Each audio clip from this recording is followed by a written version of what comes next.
Good evening, sir. My name is Vasudha Tyagarajan. I'm a law student, actually. Firstly, I would like to thank you for giving us such an informative talk on terrorism and Islam. My question is, what do you think is the reason for the sudden increase in the number of terrorist organizations which are basically Islamic and they fight in the name of Islam? And since you say that Islam is giving the guidelines is that women, children, elderly people shouldn't be injured or killed, but there have been various bomb blasts and killings of women and children. What do you think is the reason for that? Thank you. The sister asked a very relevant question, that what is the reason that there's increase in terrorist organization amongst the Muslims and so many bomb blasts, and especially when Islam says you should not kill children, etc. What is the reason? And that's a very good question.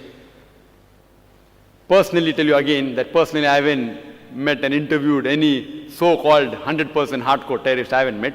But I can give the reasons, the logical answers why such thing may be happening. Number one, some people may really be terrorizing the innocent people. Some Muslims may be on the wrong track. They may not be following the guidance of the Quran. Like you have black sheep in every community. One of the number one terrorists of human history, who it is? It is Hitler. He has incinerated 6 million Jews. So can I blame Christianity for that? Hitler was a Christian.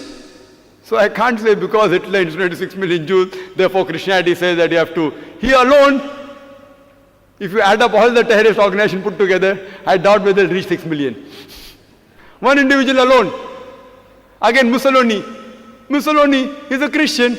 So just because Mussolini killed thousands of innocent people, that does not mean I can blame Christianity for that.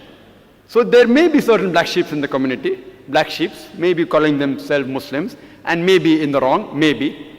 Point number two. It can be that there are people who are harassed. Like you asked me that today there is no Indian fighting for the freedom of the country.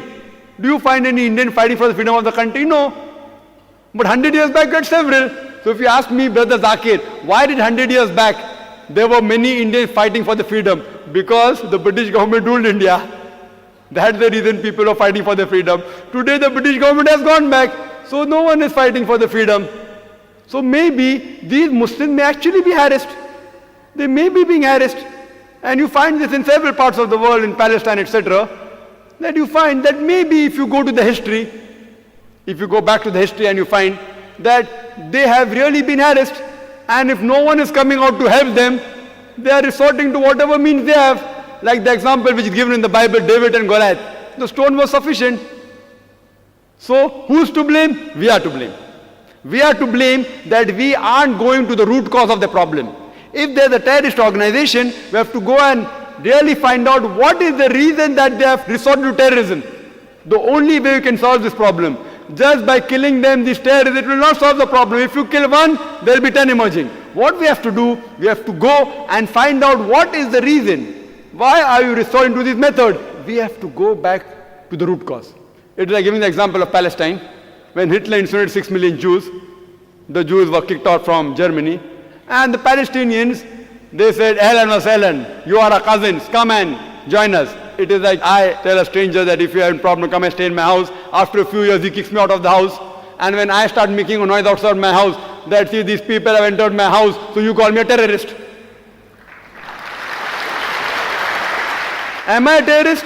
I have welcomed a person as a stranger, just as a human brother. I got him to the house. After a few months, he kicks me out, and when I say that I want my house back, you say that I'm a terrorist. Who's to blame? We are to blame. We are to blame. We have to find out that what is the cause of the problem. If we, who Almighty God has given us intelligence, has given even the power and to get together, if we get to the root cause, you will come to know that why should a person want to die? Who would like to die? Who would like to die? A person who says that I say I'm going to get killed, so why not I die and take somebody else also? So if you ask the psychologists, they will tell you the root cause is we have to go and ask these people that why are you doing all this, and many a times we'll find out that the truth is lying behind it.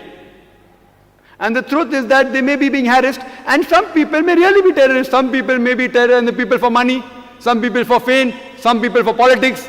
So I do agree, sister, that but majority what I feel that they are being troubled whether it be Muslims, whether it be Hindu, whether it be Christians, there has to be a backlash. If a person cannot bear whatever torture that he's undergoing, he resorts, the psychologists say, and I'm a medical doctor, I have done my studies in medicine, they have to retaliate.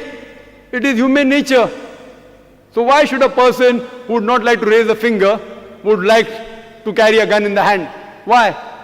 So what we have to do, we have to find the root cause and try and solve this problem. That's the only way we can see to it that these terrorizing the innocent people will stop and all human beings can live together as one brotherhood.